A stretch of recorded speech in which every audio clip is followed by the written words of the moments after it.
night. Good evening. How are you? Doing very well. Here is afternoon.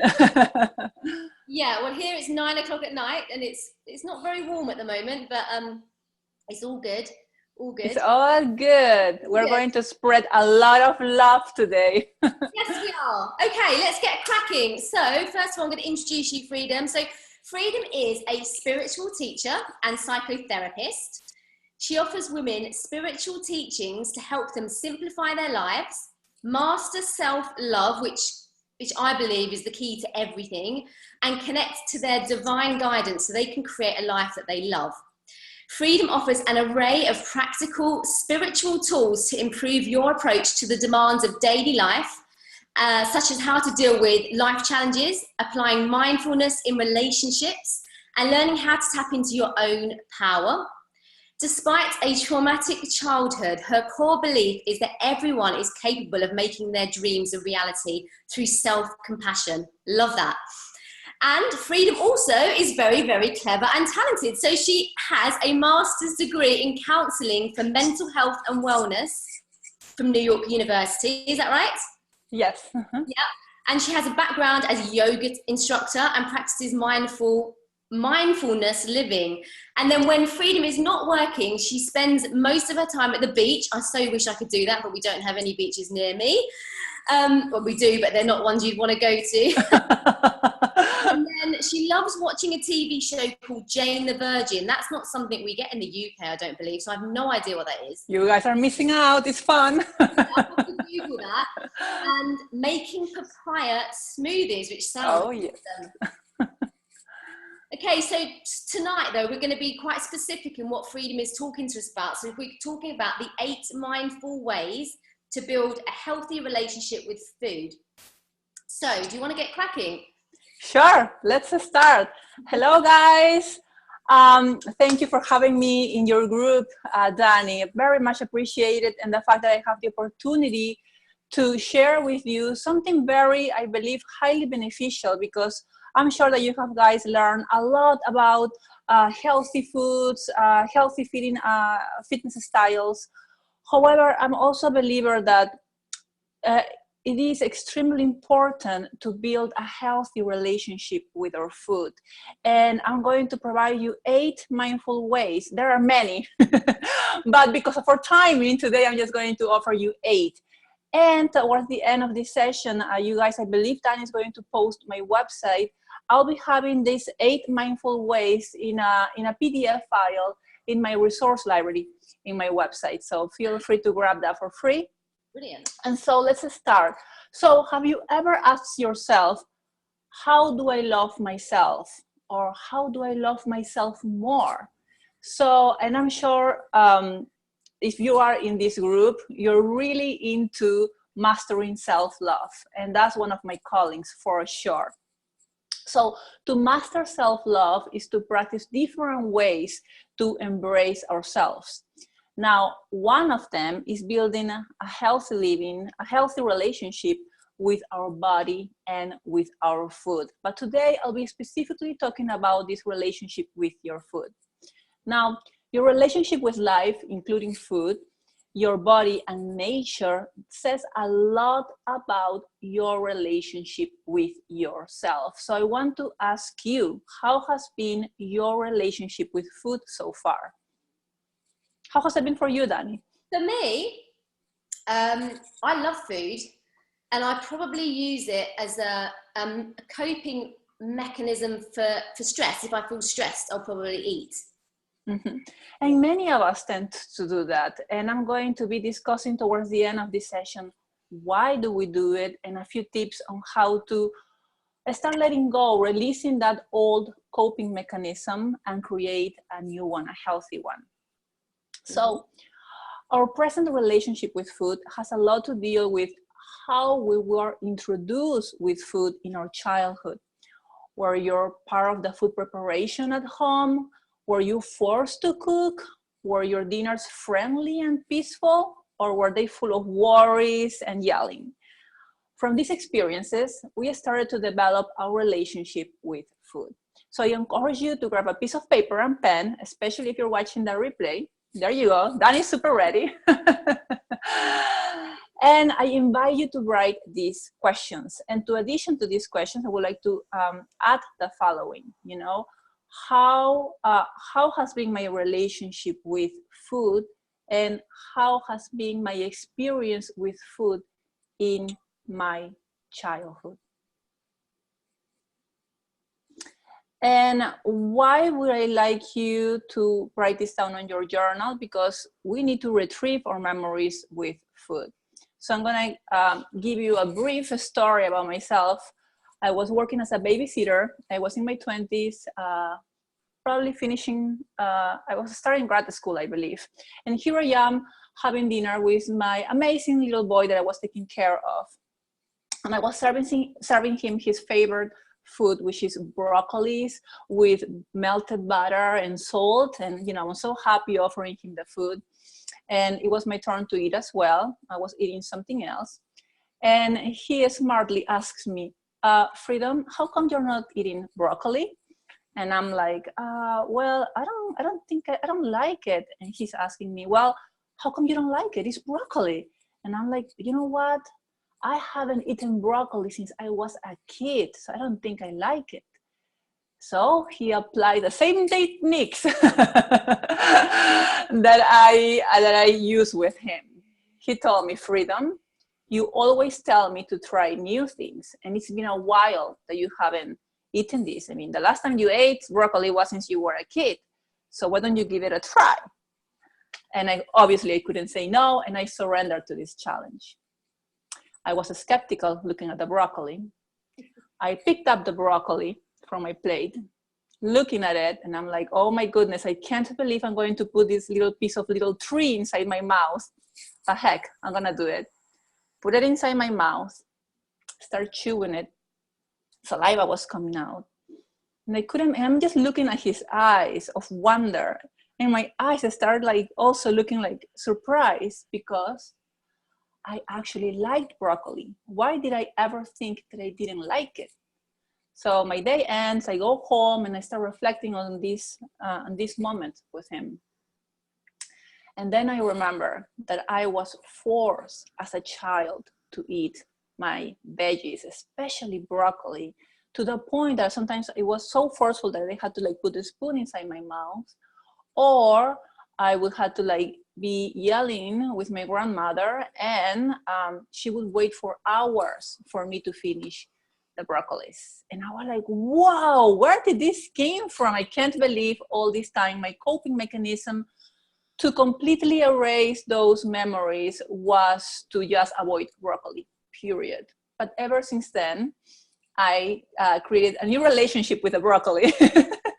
And I enjoy eating broccoli nowadays. So I just gave you a little snip of my story, just to help you become aware also for you to retrieve how your relationship with food started from your childhood.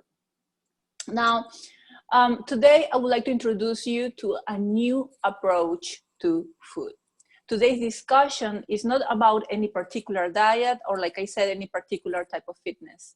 Today, I would like to offer you a new approach to build a friendly, loving relationship with food from a mindfulness practice.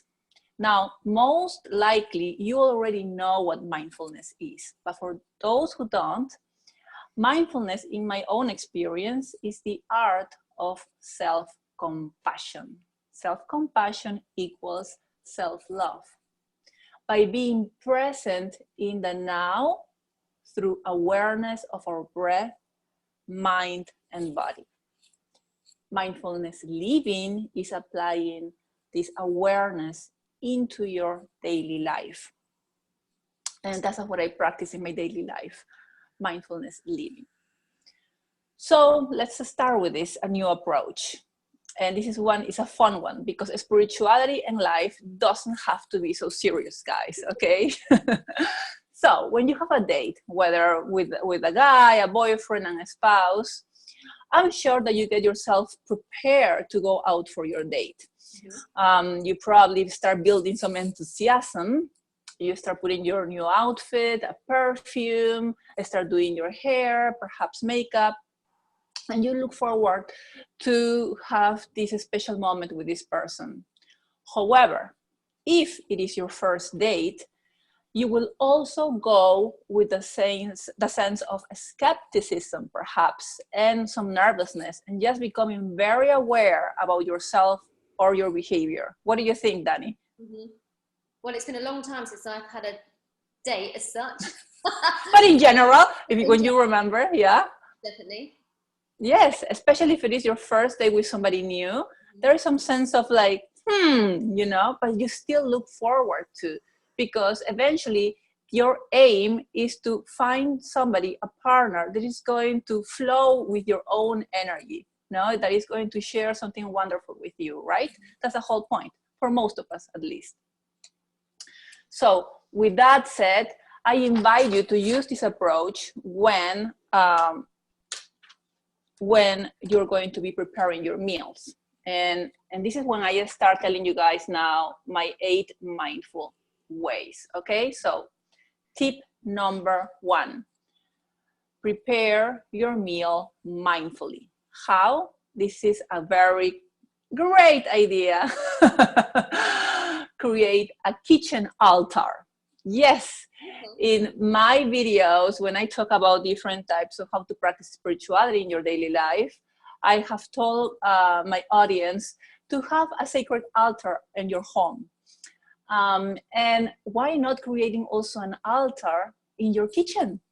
There you can place your incense, have some candles, have pictures of your ancestors, or a statue of a higher power that you believe in. So for me, next time I move, definitely, I was giving it a good thought, I'm going to have Ganesh. Ganesh is a Hindu god, and he represents abundance. And I would always like my kitchen to have that abundance of nutritious food. So my question to you guys would be, what would you place in your altar? What kind of incense? What kind of candles? How would you make your kitchen sacred? Does it have to be an actual, is it just a place in your kitchen where you put these things? Yes. It could be as small as your palm of your hand. You can put everything in there, or you can make it even more glamorous if you want. Up to you. I'd probably use essential oils, actually. I've got some great essential oils I'd probably use, and a burner. That would be good. Awesome. Yes. Or a diffuser, whatever starts inviting all your senses and starts igniting that awareness that, preparing your meal can be fun and can be spiritual. I've got a question for you. Mm-hmm. So if you don't have a lot of time to prepare it, because we're all busy, and especially if you've got children like I have that are constantly on the go and have activities, how do you find the time to do that? That's a great question. How do you find the time to go to your doctor's appointment when you know you need to go? Yeah, true. That's the thing that we have taught ourselves, that putting this kind of attention in our daily life is not as important as other things that we have in our life. And we have to start as society, not just one person who's watching here, but as society, we have to start making these moments that our ancestors found these moments so significant, so meaningful, to put this meaningfulness again back into our lives as a society. Mm-hmm. So yes, we live in a world in which we are always rushing. I mean, I'm from New York, and gosh, it's crazy here. And I'm sure it's crazy in London as well. However, not as crazy as New York. And things are never going to go perfect. Perhaps you have to do things in a rush, but find at least, let's say, an hour in your agenda in which you're going to say, you know what, especially my Tuesdays and Fridays or my weekends, I'm going to make sure that I'm going to be in that kitchen and I'm going to have a sacred, holy time with food, preparing my meal. And if you have to put a sign in your kitchen door, do not disturb, by all means do so. Do so. It's your time. And what you're going to be offering on your table is love. Mm-hmm. You need to prepare that love.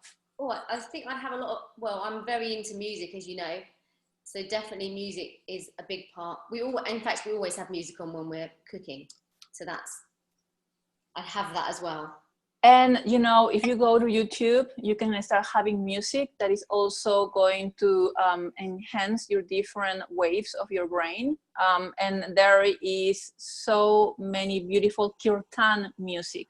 It's kirtan. Kirtan is a branch of yoga, which it's all about music. Okay. Which you chant and you sing. And there is a beautiful one that says that is called I Am. And I'm sure there's plenty of singers there that sings I Am. And so now when you're preparing your meal, we're still in tip number 1. So Danny, let me know about timing. When you're preparing your meal, you can also meditate when you're chopping your cucumbers, chopping your potatoes, how you breathe. Become aware of your breath. And cook slowly. I know this may sound insane for you, especially if you are used to the kind of mentality we have to rush things in order to succeed. And I'm telling you the opposite, slow down in order to succeed. And here in this case, in order to succeed in your eating patterns, in order to succeed with your loved ones on the meal, and in order to succeed with your meal. Okay? Now, tip number 2, setting up the table. How would you dress up for your date? Again, this doesn't have to do an everyday thing, but definitely make, let's say, Tuesday, your sacred Tuesday. How would you dress up for a date? You will wear something nice, most likely, right? Yeah. Again, how would you set up your dinner table? That's how it starts.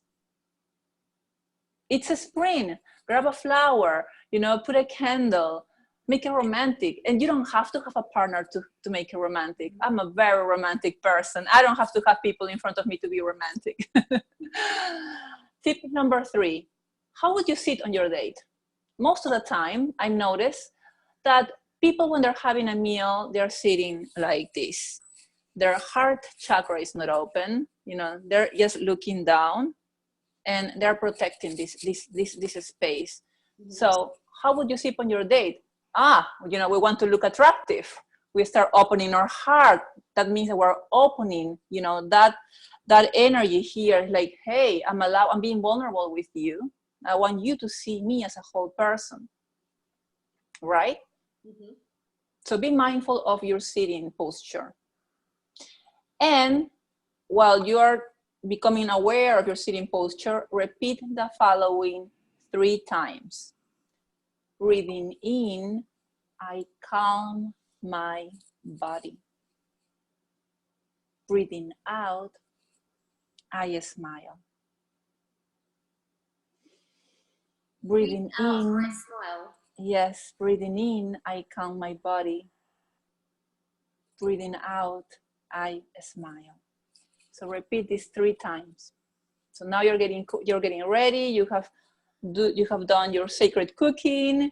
You have set up the table. Now you're becoming aware of your body by repeating this affirmation. And for those who have usually the TV on, the music on, or any electronic device on, this is tip number 4. Turn off every electric device. That's a big one that I think a lot of people don't do nowadays. There's always something going on, isn't there? They are afraid of being alone most of the time.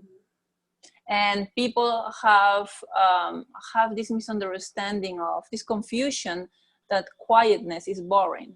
Not necessarily. People are afraid of hearing their own voice, and it's in silence when you connect with the divine. So tip number 5, acknowledge the story of your date, or food in this case. Acknowledge the story of your food and date. So for this exercise, I invite you to have a piece of food. Do you have a piece of food with you, Dani? Yeah. What is it? It's an apple. Yummy apple. All right. So I would like you, Dani, you're gonna help us here. Okay. To put that piece of apple on your palm of your hands. And I would like you to ask this apple where do you come from? You don't have to say it loudly, but just look at the apple and imagine asking the apple, where do you come from? Okay. Mm-hmm. Another question that you can ask this piece of apple is, how did you end up in my home? How did you end up in my home? Yes. Mm-hmm. Who are the people who help you to get there? These kind of questions is inviting you to start imagining what the story of this piece of apple. So Danny, what do you think is the story of this apple? There is no right or wrong answer here. If you ask these questions, what does your mind tell you? Well, it came on a Tesco delivery van. Who drove the delivery? Who drove the delivery van? A guy that had kind of grey hair and a bit of stubble. I don't know his name. All right, great. Guy, yeah. Uh-huh. He was a little bit. He was quite late turning up actually, but we won't. Okay. Apart from that, I don't know where else it would have come from because I don't know where they get their apples from. I don't know. But if we go deeper into that and really asking, where does my apple come from? It can come, the basic general question, answer would be also, it come from a farm, somewhere where it had a lot of soil, right? Yeah. And in order for an apple to grow, what did the apple needed? Soil, sunshine, rain, clouds, and the people who help putting all these apples together in your homes, in your case, in your home, Danny, was the guy behind the van, the food van, who has gray beard and was late, was the farmers who woke up most likely at 5 o'clock in the morning, because I have farmer friends, that's what they tell me, in the time they wake up, the people who wash those apples, the people who brought them to the market, the people who were hired to put things in the market, organized these apples. The cashier was also involved. So a lot of people were involved in that piece of apple. No. Mm-hmm. So now we start becoming aware that the whole cosmos is in the piece of apple. And a lot of work has been put for that apple to be on your table today. And so now we start creating appreciation, and you can start your meal with gratitude. You can create your own type of gratitude, but something that I will definitely encourage people to do is that when you are about to eat, to remember the people, the farmers, everybody that has worked for this apple, in your case, your food on your table, on your kitchen. Okay, the soil, the clouds, Mother Earth. And when you put all that into that piece of food in front of you, that's the whole cosmos right there. That's the ambassador of the whole cosmos right there. And how privileged we are to have that in front of us. And that is going to nourish our bodies. Love it. So, that's the awareness of gratitude and showing gratitude. Tip number 6. On this date, you're going to be 100% present. So be 100% present, because when you're on a date, you're not like on your cell phone and the poor guy is talking or the poor girl is talking and you're somewhere else. No, you want this date to be successful, so you're going to be present 100%. It does depend how the date's going. I mean, if it's not going well, then that's a whole... Oh, of course, run away. And I'm going to talk about that. Sometimes there are certain foods that are not going to be your match. Yeah. Might look delicious, but it might not be your match. And you need to learn to release. But sticking with tip number 6, when you put that piece of apple in your mouth, okay, say the following to yourself. I'm putting a piece of apple in my mouth. So today I had a stew of tuna with mint leaves and potatoes. And I had to remind every time I would start thinking, for example, oh, my interview is coming in a couple of hours. I'm like, I am chewing, I am eating my potatoes. the mint leaves. And so become very aware by just saying that I am putting a piece of this food on my mouth, in my mouth. Then your mind doesn't need to be, so, wandering somewhere else, but your mind will be here in the present moment. Observe your food, the colors, the shape, the smell, and smile because you're so privileged to have this food in front of you. And when putting your food in your mouth, use your tongue to feel your food and play around inside your mouth. Chew slowly. Allow your saliva to assist you by giving your mouth more playtime with your food. Now, your personality also has a lot to do with your relationship with your food. So if you eat fast, obviously, most likely, you are doing things fast. Mm-hmm. And if you're the type of person that likes to eat fast, and this is really a huge challenge for you, another tip for you to do this is that you can start eating with your non-dominant hand.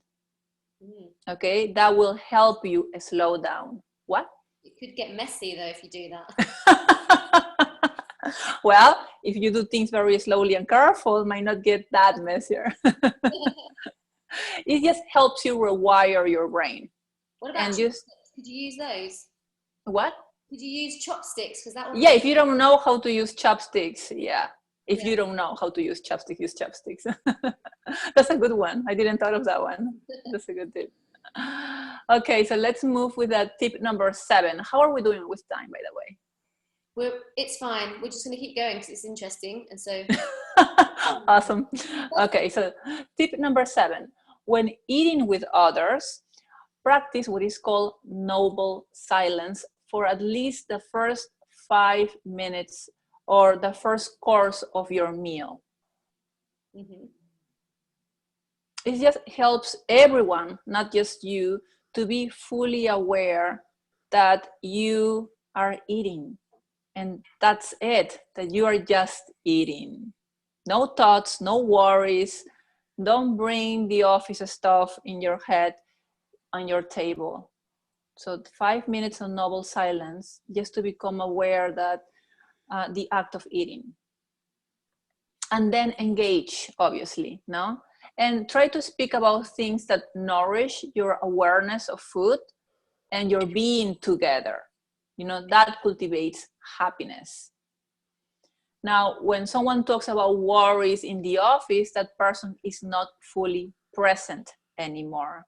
You can help by returning his attention or her attention to the meal, by reminding him about how delicious the food is, or the process of the food. So sorry. Yeah. So that's for number 7. Tip number 8. Be aware of your breathing and place your hands on your tummy. Looking down to your abdomen area, ask your body, okay, so you can have your hands like this on your tummy. Mm-hmm. Just place them and start feeling your intestines there. You can ask your body, hello, body. Are you full? Are you nourished? So now, by putting your hands on your tummy, you're connecting the body part, because sometimes we are hungry, but we are like what is called emotionally hungry. It's here. Here we are hungry. We're not really hungry here. So by placing your hands in your tummy and looking down, you say, hello, tummy, or hello, body. Are you nourished enough? Are you full? And be honest with your answer. So those are the 8 mindful tips. There are extra tips that I'm going to briefly say them, just mention them, and you can look it into Google for more information. There is such a thing as eating meditation. So remember those 5 minutes. You can pick once a week to practice eating meditation, which it involves the gratitude that I told you and being completely silent, offering noble silence to yourself for the whole course of the meal. Mm-hmm. Okay. There is also tea meditation, Google it. And like I mentioned before, your day could be bad. So there could be a delicious food in front of you, but you might be allergic to it, or your tummy might not react very well to it. So you know that the date you have to leave that date, right? Because if there is a creepy guy in front of you, what would you do? Even though he's good looking and he has like $1 million, but if he's creepy, are you gonna stay in that date? I hope not. Have some dignity, leave the date. There is such a thing as dishwashing meditation, and it's very sweet. And I read this from Zen Master Thich Nhat Hanh. You want to know about more Thich Nhat Hanh? He's the master that I follow mindfulness living. There is an interview with Oprah and Thich Nhat Hanh. He says that dishwashing meditation is like when you are washing your dishes, make believe that you're washing the body of a baby. Baby Buddha, baby Jesus, baby Moses, your baby, you know, and you're gonna do things slow, smiling.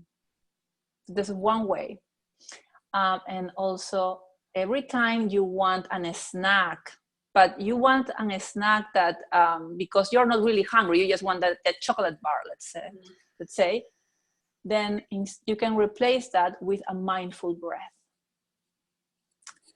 And you can also Google mindful breathing. So those are some extra mindful tips that I wanted to add for today's discussion. Do we have time to talk a little bit about emotional eating, Tani? Just crack on. All right. Anyways, I'm always breaking the rules. All right. And that's why my name is Freedom. Okay, so many people are suffering from emotional eating. And for those who are suffering, and it's very painful because a lot of people around you probably think that is your problem with food. All right. And we know, you and I know, that it's not really the problem with food that you're having.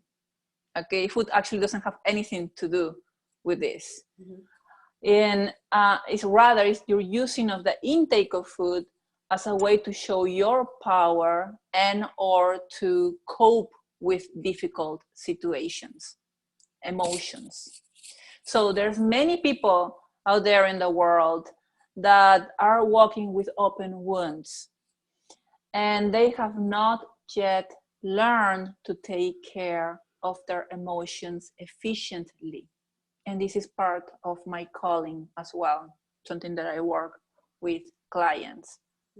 And one of their coping mechanisms is to nourish that worry, that depression, that emptiness with food, right?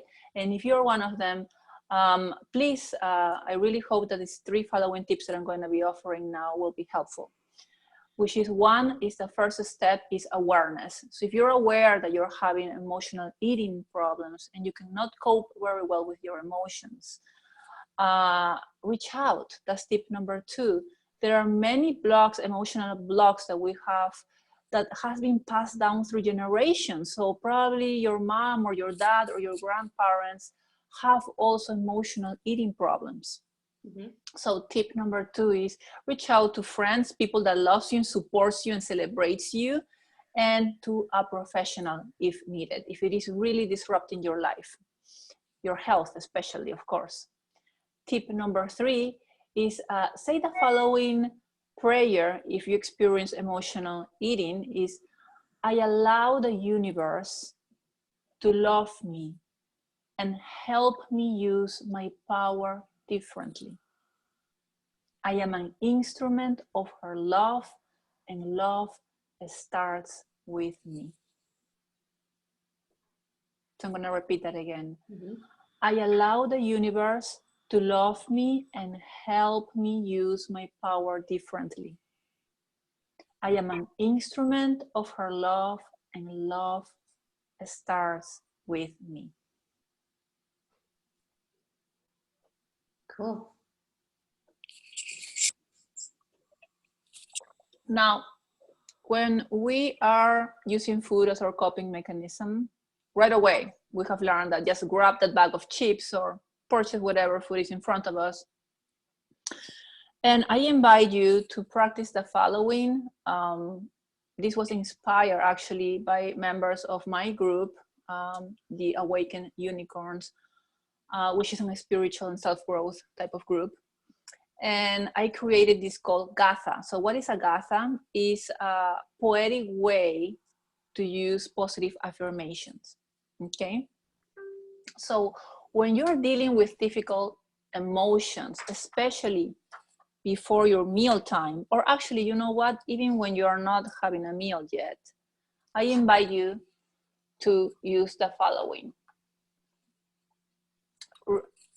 And do this with your body while reading this in your mind. And I'm gonna have all this as a PDF file in my resource library. So I like to do it this way. I like to place one hand on my chest, by my heart chakra, and one hand on my sacral chakra, which is by my tummy, belly button, and goes like this. Would you like to? I invite you, Danny, to do it with me, actually. Great. So just follow what I'm gonna say. Breathing in, I'm breathing in. Breathing out, I'm breathing out. Breathing in, I say hello to my suffering. Hello to myself. Should I repeat it? Okay. So you're suffering. So if it is fear or depression, you can say that. Or discomfort, you can say that too. Breathing out, I listen to my suffering. Breathing in, I invite my faith. Breathing out, I smile at my faith. Breathing in, I ask my faith, what is your message for me today? Breathing out, I listen to my faith. Breathing in, I invite love. Breathing out, I release my scarcity beliefs.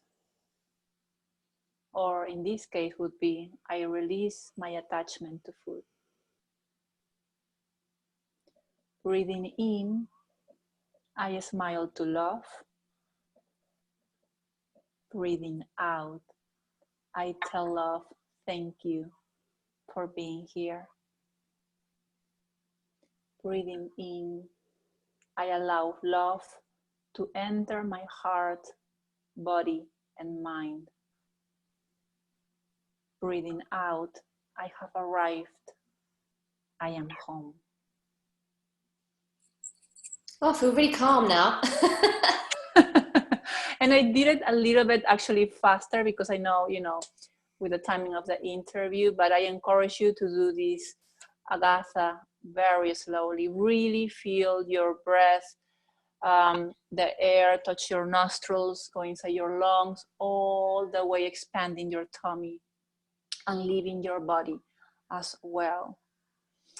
And so to end this interview, I would like to end with the following quote by Thich Nhat Hanh, which goes like this: to eat without thinking is to eat with freedom.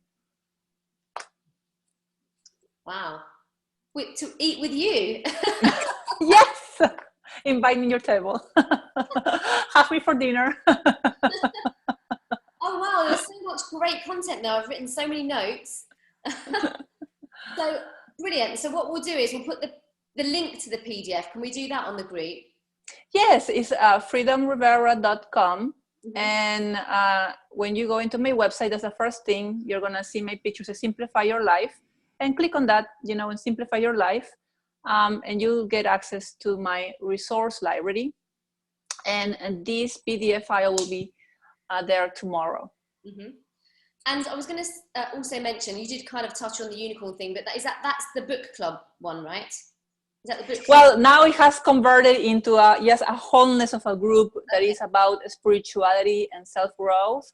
It's for everyone who wants to learn about mindfulness practice, how to master self-love, how to improve your mindset, and how to have a high energy vibration, how to live in a higher state of energy vibration.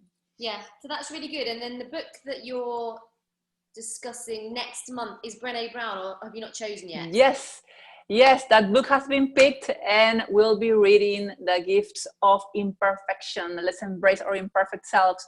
And so we have a monthly theme, and the monthly theme is embracing our imperfect selves. And on a monthly basis, I bring an expert on this type of topic, and I offer this interview also for my audience to learn how to embrace our imperfections in this case. Brilliant. Yeah, so definitely check that out. We'll post all the links to Freedom's groups and websites and everything on the Clean and Lean. And if yes. you're actually on Instagram at the moment as well. So if you are on Instagram and you want to check out this group, because there's loads of other great interviews like the one we've just done with Freedom, then if you go to the groups on Facebook, it's called Clean Eating Nutrition. So www.facebook.com/groups/Clean Eating Nutrition, or if you Google Clean and Lean 2018, it will come up. So check our group out, because there's loads of other great content on nutrition, mindfulness, exercise, anything that I think is of benefit to people. And then definitely, like the one we've done with Freedom. And that was fantastic. Yes, and I would like to also invite your audience.